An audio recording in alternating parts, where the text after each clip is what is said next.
جہاد کی ضرورت ہے، قتال کی ضرورت ہے، اور جہاد و قتال آپ نہیں کر سکتے جب تک کہ لذات دنیاوی سے کنارہ کشی نہ کریں، جب تک کہ اپنی بیلٹ کو ٹائٹ نہ کریں، جب تک کہ اپنی ضروریات زندگی کو کم نہ کریں۔ ضروریات زندگی کم کریں گے تو تفریغ الاوقات ہوگا، جو تبلیغی بھائیوں کی اصطلاح ہے بہت اہم، اپنے وقت کو فارغ کر سکیں گے۔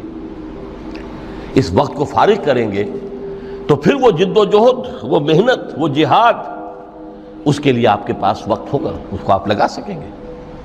پھر اس میں جب سخت سے سخت منزلیں آئیں گی تو اس میں میدان میں مقابلہ بھی ہوگا، جان کی بازی بھی کھیلنی پڑے گی، اس میں قید و بند کا وقت بھی آ سکتا ہے۔ 3 برس تک اگر محمد عربی صلی اللہ علیہ وسلم پورے خاندان بنی ہاشم کے ساتھ بدترین اسیری سمجھ لیجئے شیب بنی ہاشم میں جو رہیں، یہاں تو اسیروں کو آپ راشن تو دیتے ہیں، کھانا تو دیتے ہیں، وہاں تو اصل جو ہے وہ تو دونوں طرف سے گھاٹی کا منہ بند کر دیا گیا تھا، سیل تھی کہ کوئی شے جو ہے وہ جانے نہ پائے اندر۔ 3 برس، جس میں کہ وہ وقت بھی آیا ہے کہ سوکھے ہوئے چمڑے ابال ابال کر اس کا پانی جو ہے بلکتے ہوئے بچے، پھول جیسے بچے بنی ہاشم، ان کے حلق میں ٹپکایا گیا ہے، اور کچھ نہیں۔ کچھ تھے لوگ، حکیم بن حزام جیسے رضی اللہ تعالیٰ عنہ، بعد میں ایمان بھی لے آئے۔ حضرت خدیجہ رضی اللہ تعالیٰ عنہ کے چونکہ وہ قریبی رشتہ دار تھے، وہ پہاڑ کو کراس کر کے چوٹی پر سے اتر کر کچھ کبھی کبھی کھانے پینے کی چیز پہنچا دیتے تھے۔ یہ سارے مراحل آئیں گے۔ یہ جو ہے یہ مثبت ہے۔ ترک دنیا وہ نہیں۔ ترک دنیا سے مراد دنیا کی لذتوں سے، دنیا کی آسائشوں سے، ان سے آدمی اپنے آپ کو پیچھے ہٹائے، ان کو چھوڑے، ان کو ترک کرے، تاکہ اپنا وقت، اپنا مال، اپنی صلاحیتیں صرف کر سکے۔ کس کام کے لیے؟ اب اس کے لیے دیکھیے آیت نمبر 25 ہے یہ سورہ حدید کی۔ لَقَدْ أَرْسَلْنَا رُسُلَنَا بِالْبَيِّنَاتِ، ہم نے اپنے رسولوں کو بھیجا واضح چیزوں کے ساتھ۔ بینہ وہ شے جو از خود ظاہر ہو۔ آفتاب آمد، دلیل آفتاب، جب سورج طلوع ہو گیا وہ خود اپنے وجود پر دلیل ہے، اس کے لیے کسی اور اضافی دلیل کی ضرورت نہیں کہ سورج موجود ہے، وہ تو ہے، سب کو نظر آ رہا ہے۔ تو بینات سے مراد معجزے بھی ہیں، اور وہ تعلیم جو ہے بنیادی دین کی کہ جو فطرت انسانی کی جانی پہچانی ہوئی شے ہے، دونوں پر اس کا اطلاق ہو جائے گا۔ لقد ارسلنا رسلنا بالبینات وانزلنا معهم الکتاب والمیزان، اور ہم نے ان کے ساتھ کتاب اتاری، میزان اتاری۔ یہ سب کچھ کس لیے کیا؟ لیقوم الناس بالقسط، تاکہ لوگ عدل پر قائم ہوں۔ یہ ہے سول آبجیکٹو۔ یہ نہیں بس ہماری کتاب پڑھ لیا کرے، ختم قرآن ہو گیا، اللہ اللہ دعا مانگ لی، چھٹی۔ قائم کرو اس کو، وہ میزان عدل نصب کرو، ہر ایک کو وہی تل کر ملے جو اس کا حق ہے، اور ہر ایک سے وہ لیا جائے کہ جو اس کے ذمہ واجب ہے۔ اگر یہ نہیں تو بابا پھر سب کہانیاں ہیں، شریعت اور دین اور نماز اور روزہ اور حج، کوئی حیثیت ان کی نہیں۔ اچھی طرح سن لیجئے میری بات۔ قرآن مجید میں کہلوایا گیا حضور سے، قل یا اہل الکتاب لستم علی شیء حتی تقیموا التوراۃ والانجیل وما انزل الیکم من ربکم۔ اے نبی ان سے کہہ دیجئے، اے کتاب والو تمہاری کوئی حیثیت ہی نہیں، ہماری نگاہوں میں تمہارا کوئی مقام ہی نہیں، جب تک کہ تم قائم نہیں کرتے تورات کو اور انجیل کو اور جو کچھ کے نازل کیا گیا تمہاری طرف، تمہارے رب کی طرف سے۔ قائم کرو، پھر آؤ ہم سے بات کرو، ہم سے دعا کرو، ورنہ دفع ہو جاؤ۔ Nothing doing. They don't care for you. لستم علی شیء حتی تقیموا التوراۃ والانجیل وما انزل الیکم من ربکم۔ اب قانون خداوندی تو بدلتا نہیں ہے، نہ فرام پرسن ٹو پرسن، نہ فرام نیشن ٹو نیشن، نہ فرام امہ ٹو امہ، اٹل ہے۔ وَلَن تَجِدَ لِسُنَّتِ اللَّهِ تَبْدِيلًا وَلَن تَجِدَ لِسُنَّتِ اللَّهِ تَحْوِيلًا۔ سنت اللہ تو ایک ہے۔ اب اس آیت کو ذرا پڑھیے۔ قل یا اہل القرآن لستم علی شیء حتی تقیموا القرآن وما انزل الیکم من ربکم، کہہ دو اے محمد کہ اے قرآن والو تمہاری کوئی حیثیت نہیں ہے ہمارے سامنے جب تک کہ تم قرآن کو قائم نہیں کرو۔ پڑھ لو اور اس کے قرات کے مقابلے منعقد کرا لو اور سونے کے تاروں سے اسے لکھ لو اور اس کو جو چاہو کر لو، کوئی حیثیت نہیں۔ قائم کرو اس قرآن کو، اس کے نظام کو، اس کے قانون کو، جو حضرت ابوبکر نے فرمایا تھا، پہلا خطبہ جو دیا ہے آپ بیعت خلافت کے بعد، تم میں ہر قوی میرے نزدیک ضعیف ہوگا جب تک کہ اس سے حق وصول نہ کر لوں، اور ہر ضعیف قوی ہوگا جب تک کہ اسے اس کا حق دلانا دوں۔ سورہ شورى میں حضور سے کہلوایا گیا قل وَأُمِرْتُ لِأَعْدِلَ بَيْنَكُمْ، مجھے یہ حکم ہوا ہے کہ میں تمہارے مابین عدل قائم کروں۔ میں واعظ بن کر نہیں آیا، میں بدھ مت کے بھکشو بنانے کے لیے نہیں آیا تمہیں۔ ہاں انقلابی عمل میں ایک مرحلہ آتا ہے، بدھ مت کے بھکشو بننا پڑتا ہے کچھ عرصے کے لیے، تیاری کا مرحلہ، وہ میں ابھی بعد میں ذرا بیان کر دوں گا، لیکن مستقل نہیں ہے یہ بدھ مت کے بھکشو۔ یہ بدمعاش جس طرح چاہیں کھل کھیلیں، ظالم جس طرح چاہیں لوگوں پر ظلم کرتے رہیں، تشدد اور جبر کا جس طرح سے چاہے معاملہ کریں، استحصالی نظام جس طرح ہوتا ہے چلتا رہے۔ شاہ ولی اللہ دہلوی رحمۃ اللہ علیہ کے الفاظ میں انسانوں کی عظیم اکثریت ڈھور ڈنگر بن جائے، صبح سے لے کے شام تک کمر توڑ دینے والی مشقت کے بعد بمشکل 2 وقت کی روٹی ملتی ہو، اس کا کبھی خیال اسے اللہ کا آئے گا؟ کبھی اللہ سے لو لگا سکے گا؟ دنیا نے تیری یاد سے بیگانہ کر دیا تو اس سے بھی دل فریب ہے غم روزگار کے۔ اس لیے حضور نے فرمایا کاد الفقر ان یکون کفرا، یہ فقر جو ہے یہ تو انسان کو کفر تک پہنچا دیتا ہے۔ عدل قائم کرو۔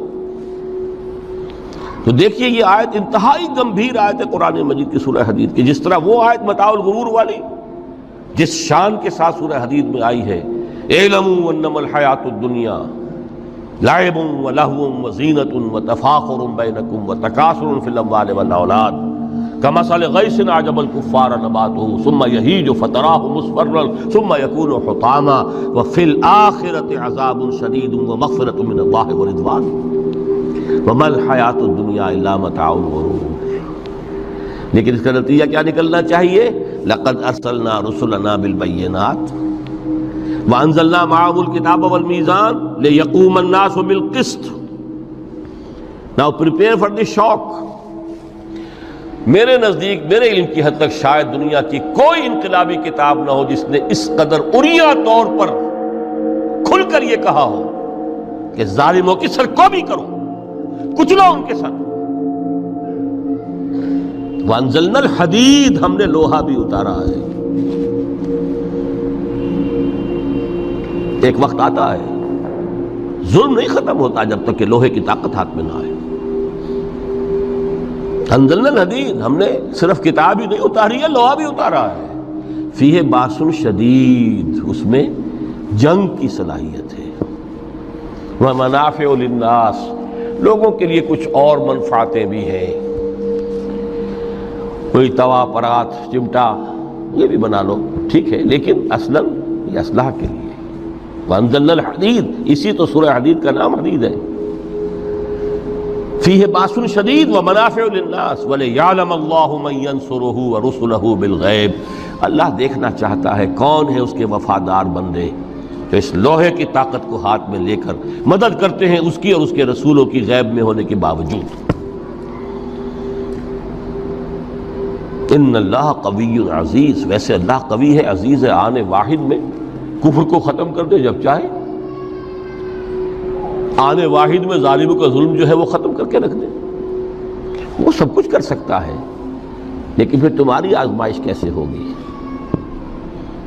کیسے معلوم ہوگا ہوز ہو، کس کا کیا مقام تھا، کس کے پاس کتنا یقین کا سرمایہ تھا، کس کے ایمان کی گہرائی اور گہرائی کا کیا عالم تھا، کس نے ہمارے دین کے لیے کیسی کیسی قربانیاں جھیلی ہیں۔ یہ ہے ترک دنیا جو موسٹ پروفاؤنڈ ہے، نتیجہ خیز ہے، خیر کو وجود میں لانے کے لیے ہے، لیکن اس کی مثالیں موجود ہیں۔ حضرت مصعب بن عمیر رضی اللہ تعالی عنہ ایام جاہلیت میں کہا جاتا ہے ان کا جوڑا جو ہے شام سے تیار ہو کر آتا تھا، جیسے کبھی مشہور ہے کہ پنڈت نہرو کا بھی کپڑے سل کر آتے تھے پیرس سے، موتی لال نہرو کا بیٹا، اور موتی لال نہرو وہ تھا کہ وائس رائے کی پہلی کار آئی ہے ہندوستان میں تو دوسری کار موتی لال کی آئی، اس کا بیٹا، اس کے کپڑے پیرس سے سل کر آتے تھے، مصعب بن عمیر کے کپڑے شام سے تیار ہو کر آتے تھے، اور وہ ہمیشہ عطر میں بسے ہوئے ہوتے تھے، جہاں سے گزر گئے معلوم ہوا کہ پوری گلی جو ہے وہ مہک اٹھی، معلوم ہو جائے کہ مصعب گزرا ہے یہاں سے، ایمان لائے محمد رسول اللہ پر صلی اللہ علیہ وسلم۔ باپ فوت ہو چکا تھا، اس کی چھوڑی ہوئی دولت تھی، ماں تھی، لیکن وہ خاندان کا نظام، چچا تھا سربراہ، وہ بدترین کافر، اس نے پہلے سمجھایا ہوگا 100 طریقے آزما کے پھر آخری بار اس نے آزمایا کہ جس دولت کے اوپر تم عیش کر رہے ہو یہ تمہارے مشرک باپ کی دولت ہے، نکل جاؤ گھر سے۔ انہوں نے سمجھا تھا جیسے سورہ صافات میں آتا ہے فَأَرَادُوا بِهِ كَيْدًا فَجَعَلْنَاهُمُ الْأَسْفَلِينَ، انہوں نے حضرت ابراہیم کے بارے میں سمجھا تھا جب دیکھیں گے کہ آگ تیار ہو رہی ہے اور یہ اس میں مجھے ڈال دیں گے تو سب یہ نشہ حرن ہو جائے گا، یہ توحید وحید سب ہوا ہو جائے گی، لیکن ہوا کیا؟ بے خطر کود پڑا آتش نمرود میں عشق، عقل ہے محو تماشائے لبے بام ابھی۔ اس نے تو یہ دھمکی دی تھی کہ دن میں تارے نظر آ جائیں گے مصعب کو، ناز و نام میں پلا ہوا انسان، اسے کہہ دیا جا نکل جاؤ گھر سے، اٹھ کر چلنے لگے، اس کا تیش جو ہے اور اچھا یہ کپڑے بھی اسی مشرک باپ کے ہیں، اتارو ان سب کو۔ مادر ذات برہنہ ہو کر گھر سے نکلے، مادر ذات، پھر وہی ہے کہ جن کے نام قرائے فال بنام من دیوانہ زدند، اے بیعت عقبہ اولا ہوئی ہے، لوگوں نے کہا کہ ہمیں کوئی مقری دیجئے قرآن پڑھانے والا جو ہمیں قرآن پڑھائے، حضور نے فرمایا جاؤ مصعب۔